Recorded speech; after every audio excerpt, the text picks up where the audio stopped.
State Republican Party Chairman Jim Walsh here at the offices in Bellevue for our weekly Chairman's Update. There is a lot going on here in Washington State. This is one of those weeks when a lot of political stuff is happening. At the Capitol in Olympia, this week, just really yesterday, ended a period called the Chamber of Origin Cutoff. This is when bills and other proposals have to be through the chamber where they started, either the State House of Representatives or the State Senate, through the whole chamber. So through the committee, through the floor with the debate and the vote and everything has to be done by yesterday, had to be done. And if the bill or proposal doesn't get through by yesterday, it isn't going to get through this session. That always means about a week of intense floor debates. That's why you're probably seeing some clips on social media or the TV or hearing about it on the radio or seeing it in the papers. A lot going on.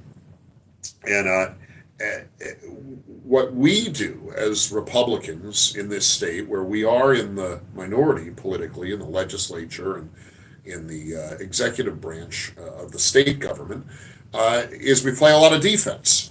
And we mark a lot of our successes at the state government level with how many bad bills we stop. We make sure they don't get through, so they don't go on to become law.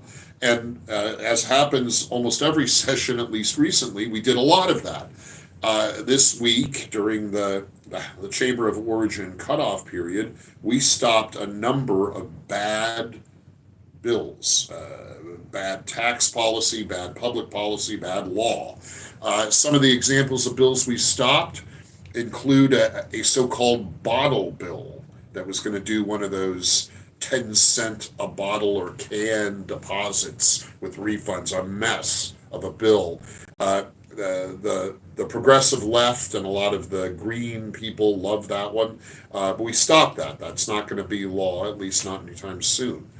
We were able to stop a bad bill that would have affected the way sheriffs operate in Washington State. It would have given the governor the ability to decertify a sheriff, not kick him out of office, but basically reduce the sheriff's independence and effectiveness, and would have led eventually to something the progressive left wants, which is not electing county sheriffs, moving to a system where the county sheriffs in Washington would be appointed by county commissions or councils, not elected by the people. Terrible idea. We Republicans don't like that at all. We stopped that bill. That's not going anywhere. There were a couple of resentencing bills, two of them at least, and actually a couple more than two. But these bills in different ways reduced the criminal sentences given to convicted felons of various sorts. The progressive left, of course, doesn't want people going to prison. They believe in what they call community-based corrections, where people don't go to prison, they just live in the communities they came from, kind of on probation, but hardly even that. We stopped those resentencing proposals that would have lessened the prison sentences for criminals.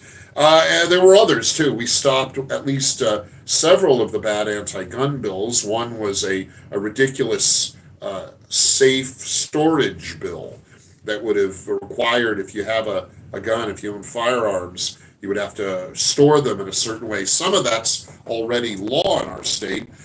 This proposal would have made it a felony crime if you didn't store your guns right and somebody stole them and used them in another crime. So you didn't do anything wrong. You just had your property stolen and you would become a felon in Washington. We killed that bill. So we had a lot of defensive wins. But one of the biggest issues, and unfortunately we weren't able to stop this one, was the effort to overturn the Washington Parents' Bill of Rights. Now, that attack on the Washington Bill of Rights, the Parents' Bill of Rights, came from two directions, one from the state Senate, one from the state House. This happened after, just a few months ago in January of this year, the state courts struck down a lawsuit that had been filed by the ACLU and a bunch of other left-wing organizations trying to overturn the Parents' Bill of Rights in court. That effort failed. The state court said no, the Washington Parents' Bill of Rights is good law, supported every element of the Parents' Bill of Rights, and allowed it to go forward as good law, as state law. Well, now the progressive left lost in court, so now they're trying to overturn the Parents' Bill of Rights in the legislature in Olympia. The House bill, which is House Bill 1296, would gut the Parents' Bill of Rights. It had its floor debate and vote last night, at the last moment it could be done before the cutoff, before the deadline. And the Speaker of the House, Representative Jenkins, out of the Tacoma area, saved it until the last minute that it could be introduced for floor debate and vote. And the debate went basically all night. They read it in, they brought it to the floor at about 5 p.m., a little bit before. 5 p.m. was the cutoff. They brought it in about 4:45 p.m. on Wednesday, and the debate went until 2:30 in the morning Thursday. So a long floor debate. In that debate, the Republicans put forward about 40 good amendment proposals, ways we could save parts of the Parents' Bill of Rights against this effort to gut it and overturn it. Originally, we started with over 100 amendments, but a number of them were ruled out of order or out of scope or rejected on parliamentary procedure grounds. But we got about 40 of them at least heard. A couple of them were accepted. Most of them were rejected by the Speaker and her Democrat colleagues. So that bad bill to overturn, to gut the Washington Parents' Bill of Rights, is going forward. Now, it's not law yet. The Washington Parents' Bill of Rights is still good law, as the courts have verified. But there is no doubt the progressive left is trying to gut it and overturn the Parents' Bill of Rights. They don't like parents being notified of what's going on with their minor children at school or in certain medical environments, medical situations. They want the state, the government, either schools or government regulatory agencies, to hoard information about children, not tell parents or guardians or families. Republicans are opposed to that ideology. Republicans are for parents' rights, for families being notified what's going on with their minor children, either at school or at a doctor or counselor's office. And we will fight this fight legislatively, in the courts, in every way we can.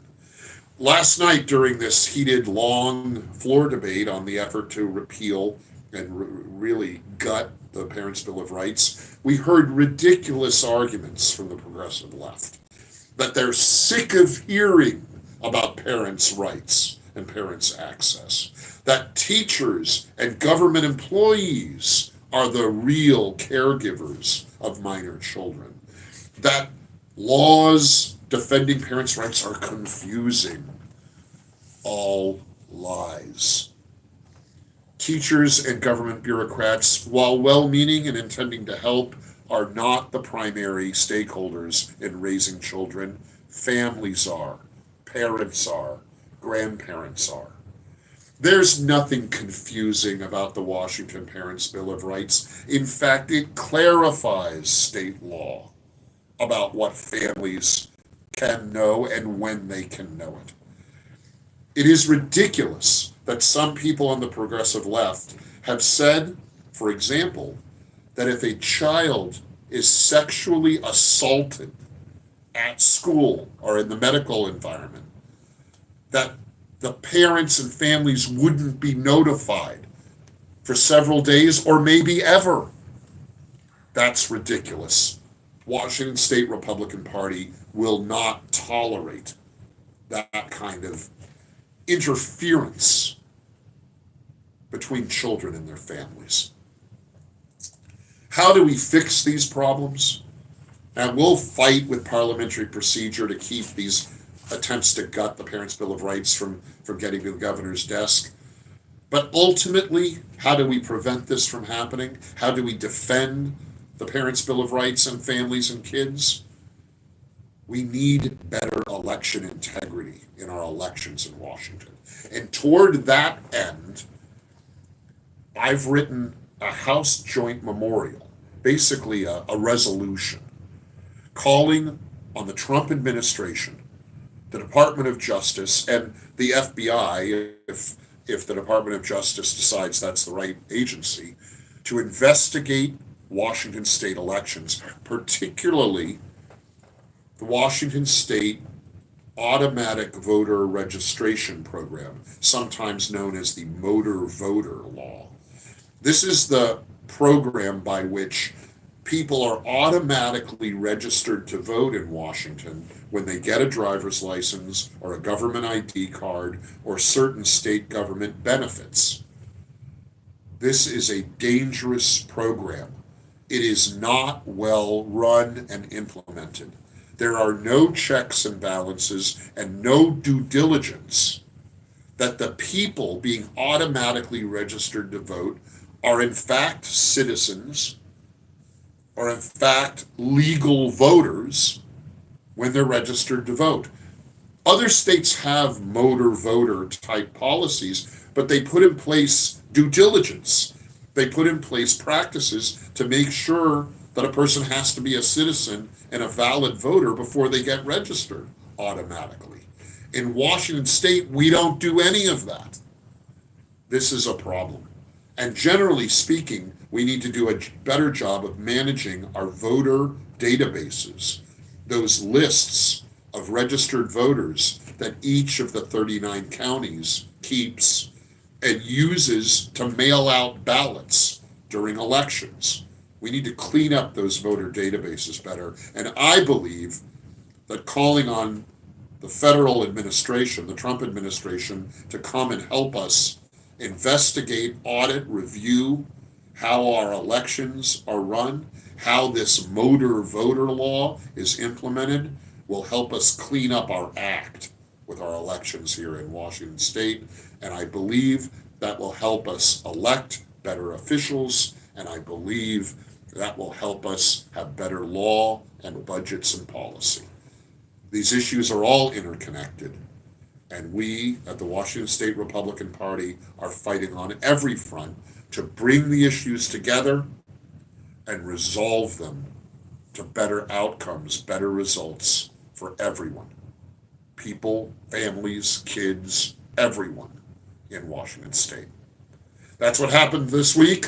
There's a lot going on. I'll talk to you again next week. Until then, stay strong and be well.